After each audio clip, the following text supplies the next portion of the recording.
नमस्कार दर्शकों, मैं हूं आचार्य मयंक शर्मा। आप सभी का धर्म ज्ञान पे बहुत बहुत स्वागत है। दर्शकों, हम आपके लिए लेकर आए हैं मई माह का मासिक राशिफल। कैसा रहेगा आपका स्वास्थ्य, कैसा रहेगा काम कारोबार, कैसा रहेगा आपका गृहस्थ जीवन, वैवाहिक जीवन, पारिवारिक जीवन और व्यवसाय में कितना लाभ कमाएंगे। क्या इस माह नौकरी में परिवर्तन के योग बन रहे हैं, क्या विदेश यात्रा का योग बन रहा है, स्टूडेंट्स के लिए समय कैसा रहेगा और सबसे महत्वपूर्ण चीज जीवन में कि कितना धन इस माह आपके पास आएगा, ये सभी जानकारी आपको देंगे। शनि मंगल की युति कितने दिनों तक परेशान करेगी और शुक्र जो मालव्य नाम का पंच महापुरुष राजयोग बना के बैठे हैं, उसका किन लोगों को लाभ मिलेगा और उच्च के सूर्य बुध के साथ कितना धन और मान प्रतिष्ठा बढ़ा रहे हैं, ये सभी जानकारी के लिए देखना ना भूलिए धर्म ज्ञान पर मई माह का मासिक राशिफल। नमस्कार। नमस्कार, धर्म ज्ञान के दर्शकों का स्वागत है। कविता राणा लेकर हाजिर हूँ। क्या कहता आपका मई माह का मासिक राशिफल 2026 बताने के लिए हमेशा मेरे साथ मौजूद हैं जाने माने ज्योतिषाचार्य मयंक शर्मा जी। मयंक जी, स्वागत है आपका। धन्यवाद कविता जी। धर्म ज्ञान के सभी दर्शकों को सादर नमस्कार। आपका हर पल मंगलमय हो। हमेशा की तरह मासिक राशिफल इसलिए लेकर आते हैं ताकि आप जान सके कि आने वाला कल आपके लिए क्या कुछ नया लेकर आ रहा है। बात आज हो रही मकर राशि के बारे में, यानी कि जो शनि की राशि है। और आप भी जानते हैं कि 7.5 तो आप पे चल ही रही है। और माफ कीजिएगा, 7.5 नहीं चल रही है, लेकिन अभी अभी उतरी है। तो अब जब 7.5 उतर चुकी है तो आपका समय आपका कितना अच्छा रहने वाला है।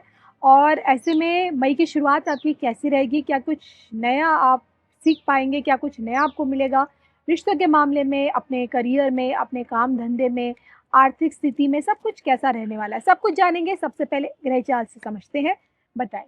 देखिए, मकर राशि वालों की ग्रह स्थिति देखिए, थोड़ा सा इनको प्रॉब्लम चल रही है। पिछले कुछ दिनों से देख रहा हूँ कि ग्रह चाल इनको उतना सपोर्ट नहीं कर रही है, खासकर सेहत के मामले में और रिश्तों के मामलों में। समझाते हैं क्यों ऐसा होता है और ये समझने का विषय भी है। देखिए, गृहस्थ जीवन में दूसरे भाव में राहु बैठे हैं और ये शनि मंगल तीसरे भाव में आके बैठ गए हैं। ये थोड़ा सा इनको परेशानी दे रहे हैं। चतुर्थ में सूर्य बुध का बुधादित्य राजयोग है। कुछ मामलों में बहुत अच्छा है, कुछ मामलों में थोड़ी परेशानी दे रहा है। तो दर्शकों, पंचम भाव में आपने देखा शुक्र मालव्य नाम का पंच महापुरुष राजयोग बना रहे हैं। 19 अप्रैल से बना के बैठे हैं। सुंदर योग है, बहुत अच्छा लाभ मिल रहा है। छठे भाव में गुरु है, ये दूसरा माइनस पॉइंट है। अष्टम में केतु, ये तीसरा माइनस पॉइंट है। और दशम में आपके चंद्रमा है, ये एक अच्छी बात है। तो इस महीने मकर राशि वालों को बड़ी राहत मिलती हुई नजर आ रही है। कब से? 11 मई से। उसके बाद मंगल की पोजीशन चेंज होएगी तो आपके सेहत में सुधार होएगा। जो वाद विवाद परेशानियां चल रही हैं, जो संबंध खराब हो रहे हैं, वो धीरे धीरे आपके संबंध बेहतर होते चले जाएंगे। बिल्कुल। तो ये इन्हीं ग्रह नक्षत्र के आधार पर आगे का समय आपका कैसा रहने वाला है, मई का पूरा महीना कैसा बीतेगा। और सबसे पहले मयंक जी, सेहत आपको क्या लगता है पूरे महीने कितना साथ देगी इनका? देखिए, सेहत जो है इस महीने थोड़े से खट्टे मीठे अनुभव रहेंगे, क्योंकि गुरु छठे में है। अब गुरु क्या है ना, देखिए छठे भाव में बैठे हैं, अब सप्तम में आने की तैयारी में, तो रोग ज्यादा देंगे। तबीयत एक बिगड़ महीना, सकती है। पूरे एक महीना आप अपनी सेहत को लेके सजग रहें। अभी शनि मंगल 11 अप्रैल तक, 11 मई तक हैं, तो भी सावधान है। अष्टम भाव में केतु है, ये लंबे समय तक रहेंगे, 5 दिसंबर तक। तो कुल मिलाकर मकर राशि वालों को जैसे ही मंगल हटेंगे तो शनि शुभ हो जाएंगे, तो आपकी सेहत में सुधार होगा। गुरु अष्टम भाव में परेशानी दे रहे हैं। अब क्या ध्यान रखना है भाई, इस समय मकर राशि वालों हम कैसे बच सकते हैं? ग्रह तो खराब है, लेकिन कविता जी हमारे जो है ना कर्म हमें बचा सकते हैं। इस समय आप अपनी मेडिकल चेकअप रेगुलर कराएं। अगर आपको कोई भी परेशानी है, किसी भी मकर राशि वालों को, वहां लापरवाही नहीं होनी चाहिए कि नहीं हम खुद का ट्रीटमेंट कर लेंगे और ठीक हो जाएंगे, तो ये नुकसानदेह साबित हो सकता है। खाने पीने पे कंट्रोल करें, बाहर का खाना खाने से थोड़ा सा इस समय बचना चाहिए। इस समय पेट या पेट से नीचे के इन्फेक्शन केतु दे देता है। पेट के रोग, लीवर के रोग यहाँ बृहस्पति दे सकते हैं, तो आपको थोड़ा सा संभल के चलना है। वैसे तो पूरे माह ही बृहस्पति के कारण, लेकिन 11 मई के बाद आपको सेहत में सुधार निश्चित रूप से देखने को मिलेगा। बिल्कुल। तो ओवरऑल देखा जाए तो मुसीबत के बादल जो है मंडराएंगे।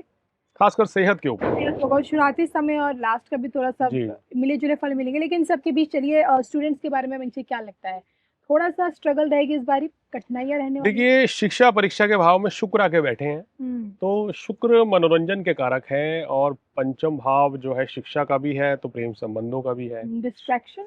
तो कहीं ना कहीं पढ़ाई से फोकस हटना। अब अगर आपकी छुट्टियां चल रही हैं फिर तो आपके लिए मौज मस्ती का समय है, लेकिन अगर आने वाले समय में इसी महीने में या अगले महीने में कोई टेस्ट, कोई परीक्षा, कोई इंटरव्यू है, तो आपको लापरवाही नहीं करनी है। ध्यान भटक सकता है, आपको क्या करना है कि एक टाइम टेबल बनाएं और अपनी स्टडी पर फोकस करें। बिल्कुल। और अब बात करते हैं आपकी पर्सनल लाइफ को लेकर, तो रिश्तों के मामले में बहन जी मकर राशि है, अब जो तनाव झेल रही थी थोड़ा-सा कम हो पाएगा, नए रिश्तों से क्या जुड़ सकती है, संतान पक्ष की तरफ से कोई बड़ी खुशखबरी? देखिए, प्रेम संबंध तो आपके बहुत बढ़िया, शुक्र यहाँ बैठे हैं, तो ये तो प्रेम संबंध को आपका प्लस पॉइंट दे रहे हैं, बहुत अच्छे रहेंगे, कोई जी। दिक्कत नहीं। वैवाहिक जीवन में थोड़ी-थोड़ी परेशानी बनी रहेगी, अभी शनि मंगल एक साथ है, ये माइनस पॉइंट है रिश्तों के लिए।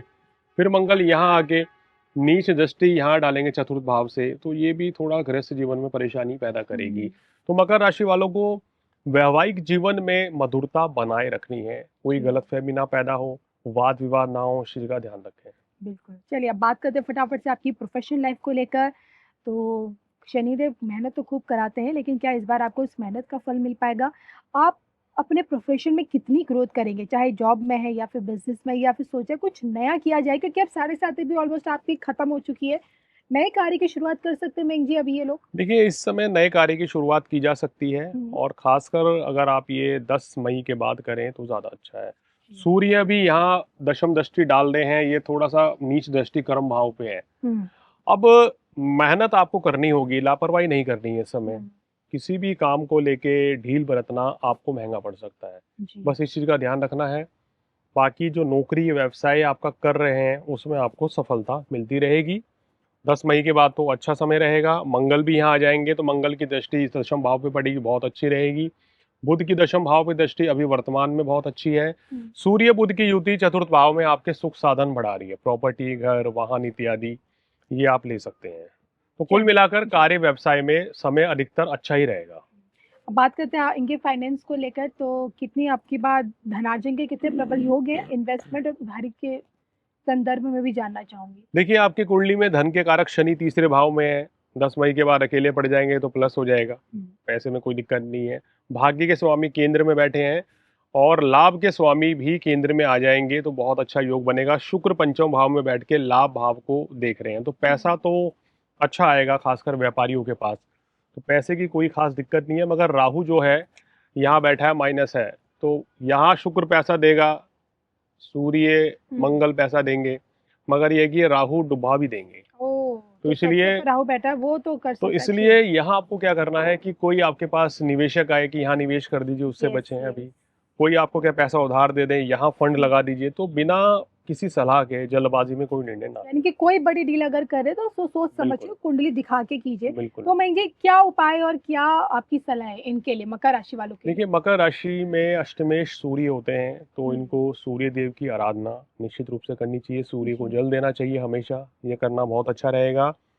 और इसके साथ साथ ही देव गुरु बृहस्पति का आशीर्वाद लेना चाहिए। बृहस्पतिवार के दिन मंदिर में बेसन के लड्डू का दान करें, चने की दाल, पीले फल दें, पीले वस्त्र दें, ब्राह्मण का आशीर्वाद लें, अपना गुरु बनाएं किसी को और उनकी सेवा करें, तो हुँ। बहुत ही अच्छा रहेगा। साथ साथ गणेश जी की वंदना करने से भी बड़ा लाभ मिलेगा। बिल्कुल। तो मैं जिससे जाना मकर राशि वाले जातकों के लिए आने वाला समय यानी कि मई की शुरुआत कैसे रहने वाली है और क्या कुछ नया इस बार आपको मिलेगा? इसी के साथ मुझे मैंग जी को जी। दोनों को अनुमति दीजिए, पुनः मिलेंगे, तब तक के लिए नमस्कार।